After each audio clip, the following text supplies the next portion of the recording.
Olá, queridos, eu cumprimento a todos mais uma vez com a paz do nosso Senhor e Salvador Jesus Cristo. Estamos aqui para nós darmos continuidade com nossos subsídios da nossa EBD, Escola Bíblica Dominical.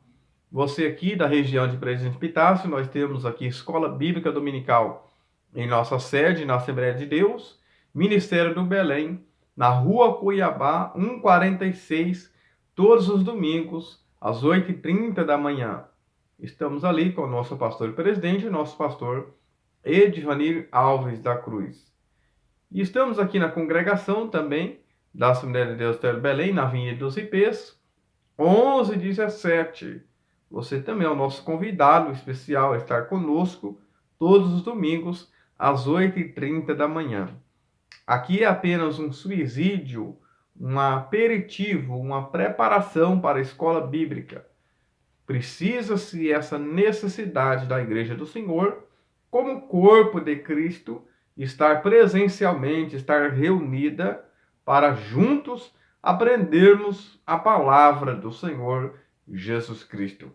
2 Pedro, capítulo 3, versículo 20, ele disse: antes crescei na graça e no conhecimento do Senhor. Então, precisa-se do conhecimento das Escrituras, conhecimento da palavra de Deus.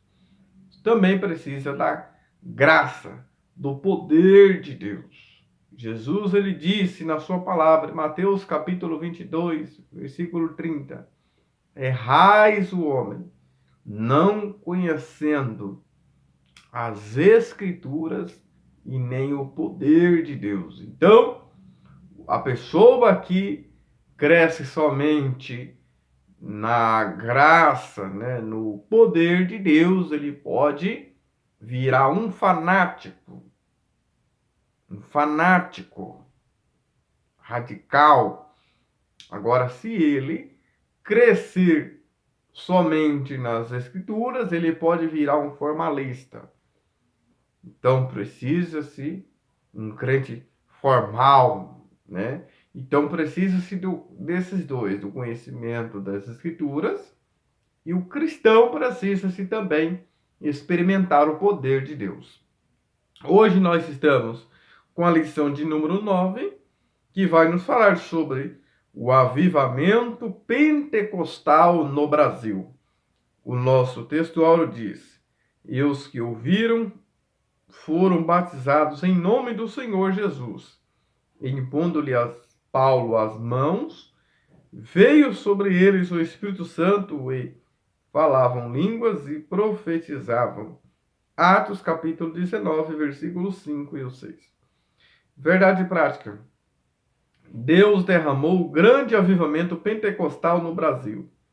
E ele pode avivar mais uma vez o seu povo. A nossa leitura em classe está em Atos dos Apóstolos, capítulo 19, do versículo 1 ao 7. Você pode estar fazendo essa leitura em sua casa. E nós temos aqui os objetivos desta aula, que é um tópico 1, mostrar que o movimento de Atos se repete no Brasil. Tópico 2, pontuar o nascimento do novo movimento. E o tópico 3, explicar a expansão do avivamento pentecostal. Muito bem, queridos, aqui nós vemos aqui no nosso tópico 1 sobre o movimento de Atos se repete no Brasil. Por quê?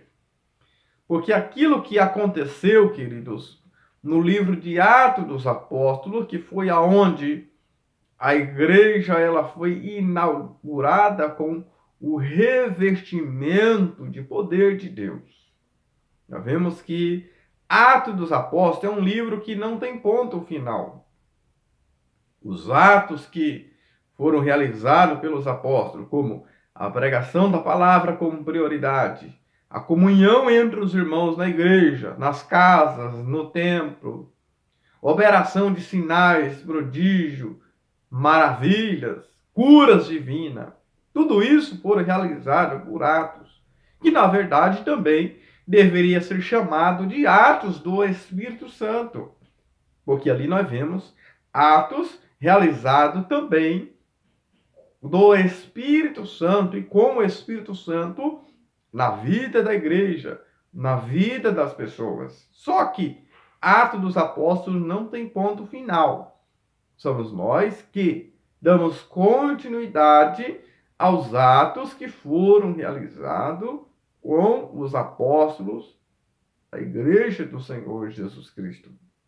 Então, o movimento que se iniciou ali em Atos dos Apóstolos, a igreja precisa dar continuidade. Isso vai se repetir no Brasil com dois pioneiros que, na verdade, eles não foram os únicos, tá?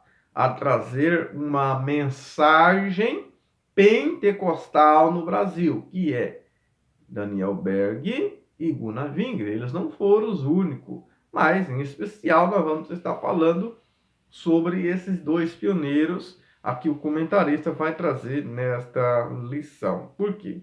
Nós vemos que a igreja está passando por uma frente fria muito grande, queridos. Nós vemos que há um desfinhamento, um desalinhamento da igreja, que outrora era avivada. Eu digo um avivamento como um avivamento coletivo. Nós vemos que muitas pessoas estão deixando apagar esse fogo, essa chama do Espírito Santo, como Paulo diz em 1 Tessalonicenses 5,19, não a apaguei, ou abafei, ou extingueis a chama do Espírito Santo. Muitos cristãos que oravam, muitos não oram mais, não buscam. Aqueles que estavam sempre na casa de Deus, hoje malemar aos domingos na casa do Senhor. Nós vamos ter uma lição que vai falar sobre o avivamento individual na vida do crente. Você vai entender ali. E muitos ainda acham que estão fazendo muito de estar só os domingos na casa do Senhor. Outros só vai no dia da Santa Ceia. Malemar uma vez no meio de semana. Isso mostra que está deixando apagar essa chama do Espírito Santo, esse fogo, esse fervor espiritual que estava em Atos dos Apóstolos. E isso se repetiu, queridos, no Brasil. Quando Daniel Berg e Gunnar Wingre, as pessoas que muitas das vezes não iam na igreja, na casa de Deus, era considerado como alguém que estava afastado. Nós vemos que a história, né, vai dizer como que a igreja começou no Brasil. Nós vamos entender que nós estamos muito longe daquilo que aconteceu, que na verdade foi fruto, né, Daniel Berg e Gunnar Wingre, eles são fruto do movimento que aconteceu na Rua Azusa, em 1906. Nós vemos ali que se deu um grande derramar do poder de Deus ali na Rua Azusa, onde as pessoas estavam orando em um cômodo e havia sido abandonado ali, um cômodo fechado, e até mesmo depois nem comportou mais as pessoas. Muitos ali saiu pulando, saltando da cadeira e foi enviado a fazer a obra missionária. Pessoas caíam na graça, pessoas caíam no poder de Deus. Não havia uma escala sobre pessoas que iriam pregar. O Espírito Santo é que ministrava e usava ali as pessoas na pregação da palavra, que era uma prioridade. E pessoas recebiam os dons, começaram a falar línguas estranhas, receberam revestimento de poder. E aquele movimento da Rua Azusa impactou a vida de Daniel Berg e Gunnar Wingre, que eles eram, né, dois suecos, né, eles não suecos, e eles entenderam a chama missionária ali que foi da Rua Azusa. Então, os Atos dos Apóstolos, né, precisa se repetir na vida da igreja. A palavra-chave aqui é Pentecoste. Veja que aonde foi o derramar do poder de Deus? Foi no Pentecoste, foi no dia de Pentecoste, que é 50 dias após a Páscoa. que é uma das 3 festas mais importantes de Israel, onde tinha uma aglomeração de muitas pessoas, tinha 15 nações, né, de fora, com Israel, ali em Jerusalém, 16 nações ali, estavam reunidos ali, foi aonde Deus derramou do seu poder sobre aqueles quase 120 ali. Foram revestidos de poder. E esse número foi aumentando e foi crescendo a cada dia. Então, nós vemos aqui, o tópico 1 fala, repete-se no Brasil. Em Atos 19:2, né, nós vemos que há uma pergunta do apóstolo, né, quando ele estava ali. Há uma pergunta, tendo crido recebesse o Espírito Santo, porque na verdade ele pergunta, recebeste já o Espírito Santo quando creste? Veja que para se receber o Espírito Santo, a pessoa precisa crer. O item 1 nosso aqui vai dizer Pentecoste entre os salvos. Só pode receber, querido, o Espírito Santo, que é um revestimento de poder de Deus. Não se refere ao Espírito que a pessoa já recebe no momento da conversão, mas o revestimento de poder. Você já é vestido quando você é salvo. O revestimento de poder. A pessoa precisa crer para receber. E veja que eles, Apolo havia passado, eles nem havia, né? Nem sabia o que era o Espírito Santo, só sabia do partido de João. Veja que Paulo vai perguntar, recebeste já o Espírito Santo quando creste? Ou então se poderia dizer assim, tendo crido, recebeste já o Espírito Santo? Ou recebeste já o Espírito Santo depois de creste? Então a pessoa precisa crer, querido. Porque nós não somos cessacionistas e crê que os dons se cessaram, os sinais, os prodígios se cessou com o canon na Bíblia quando se fechou o Apocalipse. Não, nós não somos cessacionistas. O que são cessacionistas? Que crê que os dons se cessaram e não se cessou. Deus continua fazendo a obra, curando, batizando com o Espírito Santo. Isso não significa que eles não vão ser salvos, não. Mas às vezes falta o entendimento deles e que Deus tem algo a mais para eles. Então nós vemos aqui, após então eles já tinham uma fé salvífica.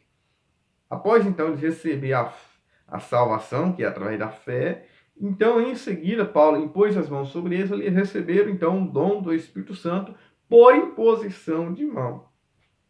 Então precisa entender que Pentecoste, o revestimento de poder, aonde se deu em Atos dos Apóstolos, e repete também em Atos capítulo 19, né? E nós vemos lá em Atos 10 também, que aconteceu ali na casa de Cornélio. São essas 3 passagens ali, né? Quando Paulo, né, chegado ali, naquela região da Ásia ali. Então veja, ele pregando ali, ele impôs as mãos, as pessoas receberam o batismo no Espírito Santo, ou com o Espírito Santo. O item 2 fala a plenitude do Espírito Santo. Então veja, primeiro ele tem a experiência da salvação e depois o batismo no Espírito Santo, como nós vemos aqui em Atos 19. Vemos essas duas experiências de maneira muito clara. Primeiro, os discípulos foram batizados em águas. Primeiro, o batismo em águas. Depois, receberam o batismo do Espírito Santo com imposição de mãos. Tendo como evidências físicas, línguas e profecias. Então, as línguas estranhas é um sinal inicial daquele que foi batizado, queridos, com o Espírito Santo. O item que nós vamos ver aqui, 2 fala do Espírito Santo, o item 3 fala chamados por Deus. Daniel Bergman e Gunnar Wing, né, foram direcionados por Deus, 2 missionários suecos, chegaram ao Brasil no início do século XX. E já predominava a existência de igrejas históricas, né, tradicionais ali, que eles não recebiam. Eles não aceitavam o batismo com o Espírito Santo. Consequentemente, né, muitos cristãos experimentavam a salvação em Cristo, mas nunca haviam experimentado como aconteceu ali em Atos. E Deus usou esses 2 homens, né, para mostrar que eles não podiam mais ignorar a pessoa bendita do Espírito Santo. porque eram experiências que eles receberam. Então, a experiência gloriosa em Atos, né, se repete em terra brasileira através desses dois homens de Deus, Daniel Berg e Gunnar Wing. Então, eles trazem essa ideia, né, bíblica de que é possível um cristão ser um cristão com mais fervor espiritual. Com mais fervor espiritual. Então veja que esse movimento então vem chegar até o Brasil. Não somente com Daniel Beck, eu já disse, Gunnar Wing, Paulo Leivas Macalhão, né, que é o primeiro que chegou ao Brasil, da igreja de Madureira, e dentre outros que Deus usou para trazer esse movimento do Espírito no Brasil. Então, houve esses dois homens chamados por Deus. Veja que eles foram chamados por Deus. O tópico 2 fala o nascimento de um novo movimento. O item 1, a pregação do avivamento pentecostal. E com essa pregação pentecostal, eles não foram aceitos. Foram rejeitados, foram expulsos. E Deus foi mostrando, foi dando sinais, queridos. A Celina de Albuquerque, né? Foi essa primeira mulher que foi batizada com o Espírito Santo no Brasil, a primeira irmã. Depois veio a irmã Nazaré também, que recebeu. Veja que eles precisou ficar orando em casa. Ela ficou orando em casa para ver se aquela doutrina era correta ou não. Então isso aconteceu, queridos. Foi um fato evidente. Aconteceu. Veja que a direção da igreja, né, na qual eles faziam parte, ali, que eram tradicionais, histórica, né, não concordou com o avivamento e promoveu uma reunião para ver se eles estavam de acordo ou não. Veja que eles, para confirmar quem estaria de acordo com a mensagem dos missionários, só perguntou quem estaria de acordo da mensagem dos missionários. E nove irmãos se levantaram e foram convidados a deixar a igreja. Assim inicia-se uma história de perseguição que marcaria o movimento pentecostal no Brasil. Então veja, queridos, a história então vai se iniciando, né? Ficando-se ali 19 pessoas ali, aonde a igreja vai crescendo.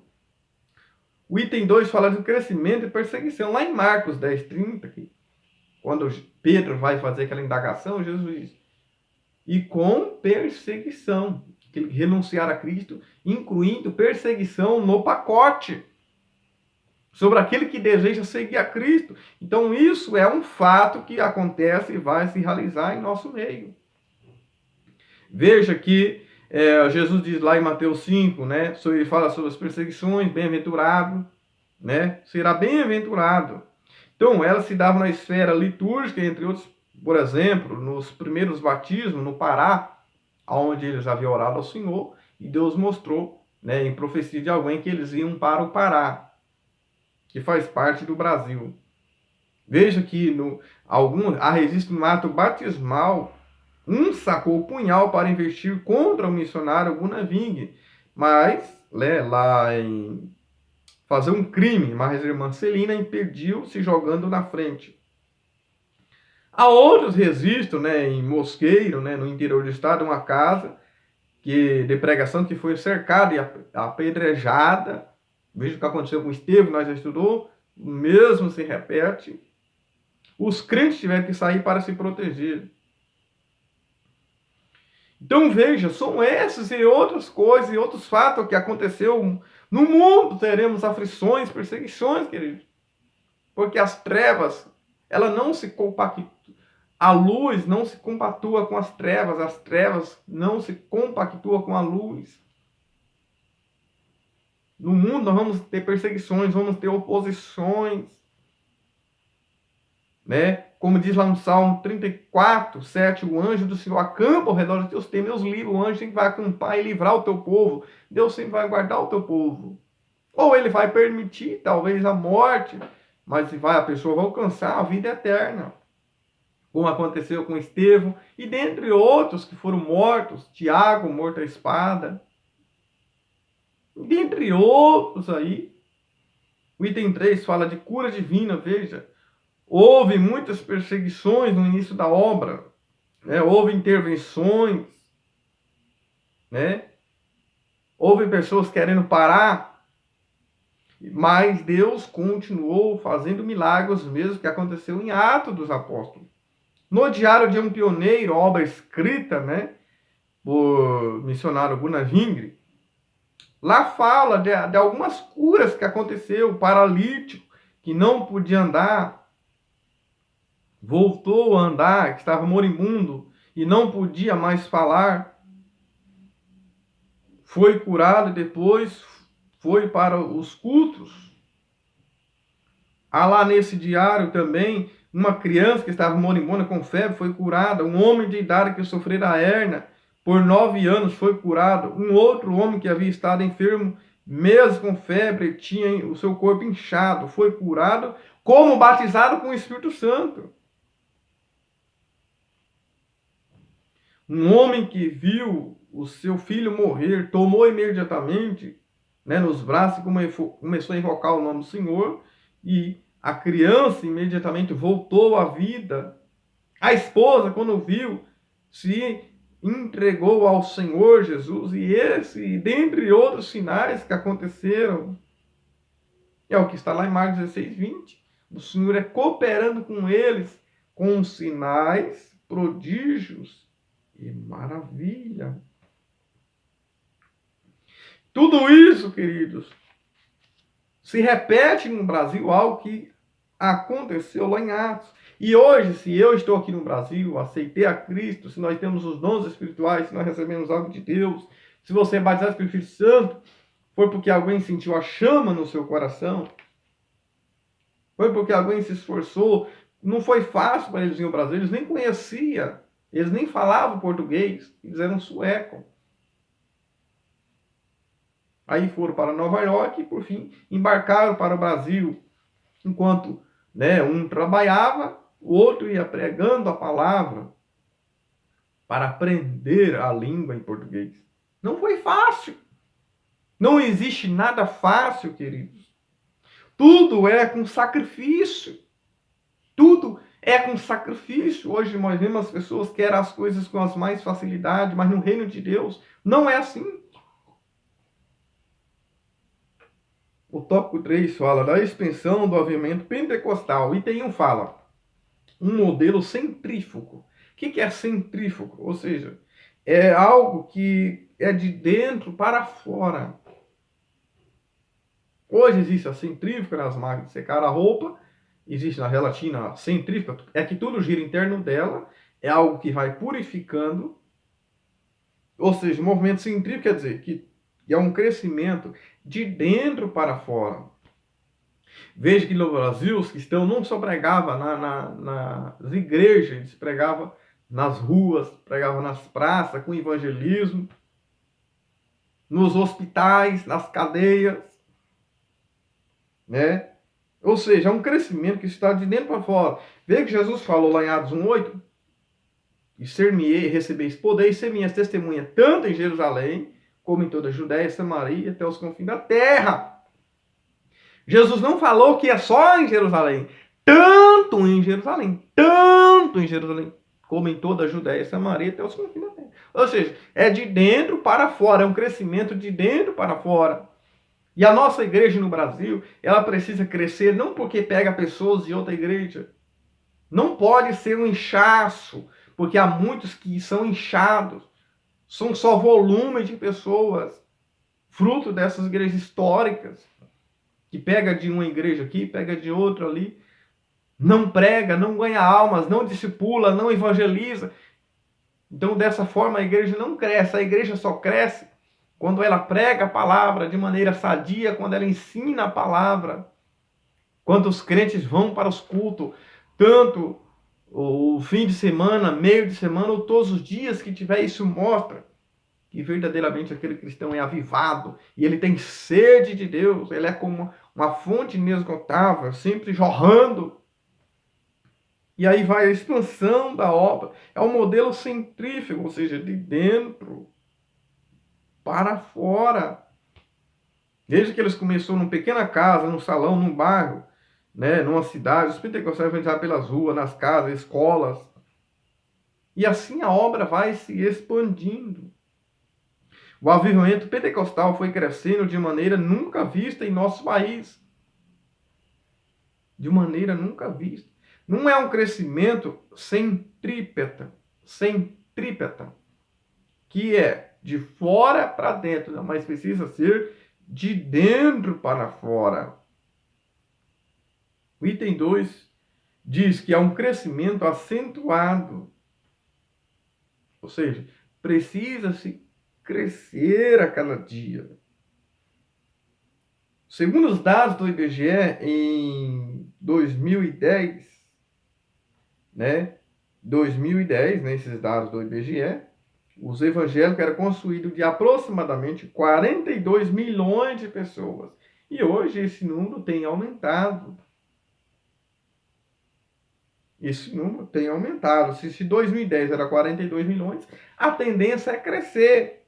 Porque a igreja não parou e nós não paramos. Nós vamos continuar falando, divulgando a palavra do Senhor até a volta do Senhor Jesus Cristo. Né? Nós vamos continuar com a escola dominical. Os cristãos precisam estar na escola dominical, aprendendo a palavra, precisam estar participando dos cultos, da ceia do Senhor, buscando melhorias para o crescimento da obra do reino do Senhor. Hoje nós temos mais facilidade, nós temos os meios sociais aqui desse vídeo do canal. Você pode estar compartilhando, enviando para alguém e semeando a palavra. Naquela época eles não tinham as redes sociais, não tinham os vídeos no YouTube. Isso é bom, é importante, mas não é tudo. Você precisa estar na igreja, você precisa estar em comunhão com o seu irmão, senão como que você vai morar no céu? Se você não quer ver seu irmão, você não quer estar com ele, você não quer estar em comunhão com seu irmão. Então assim a igreja ela vai crescer. Então tudo isso foi fruto de um poderoso avivamento pentecostal, como diz aqui no item 2, que Deus enviou para a nossa nação. Mas infelizmente, em muitos lugares, muito tem deixado apagar essa chama. Não deixa apagar essa chama. Vamos glorificar a Deus porque Deus enviou esses 2 pioneiros para o Brasil, ou seja, foi mandado por Deus, foi enviado por Deus. Esse movimento pentecostal no Brasil. Precisamos tomar cuidado, que depois da Idade Média, veio do século XVI, veio a reforma protestante com Martinho Lutero, batendo em cima contra aquelas indulgências, as velas e tantas outras coisas, oração por morte, tantas outras coisas que tem infiltrado no meio da igreja. Só que infelizmente veio as igrejas reformadas. Porque existe a igreja da reforma protestante e existem as igrejas reformadas. E muitos em nosso meio estão querendo reformar a igreja, estão querendo mudar o padrão que foi estabelecido por Deus. Martinho Lutero veio ali com as 95 teses ali, trouxe as 5 solas ali também, que é somente Cristo, somente as Escrituras, somente a graça, somente a fé.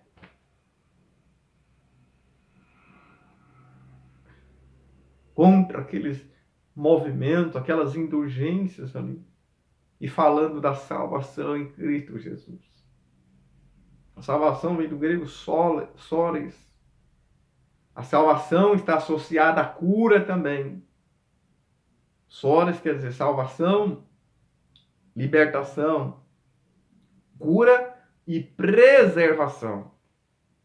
E a mensagem deles era que Jesus salva, cura, batismo com o Espírito Santo e breve levará para o céu. Ou seja, salva, cura, batismo com o Espírito Santo e breve voltará. Ou seja, é o quarteto. E aí nós vamos continuar pregando para que, como um fogo que vai se espalhando, a mensagem vai sendo levada como um vento impetuoso. E outros venham a ser alcançados pelo poder da palavra do Senhor. Que o Eterno continue te abençoando. E assim nós vamos até a volta do Senhor Jesus. E fique preparado para o próximo vídeo, que vai falar sobre o avivamento na vida do cristão, na vida do crente. O que é ser um cristão avivado? Será que aquele cristão que não vai no culto, que não participa dos trabalhos, que não lê a palavra do Senhor, que não ora, que não jejuma, não consagra, será que ele é um cristão avivado? É isso que você vai estar vendo no próximo vídeo. Amém.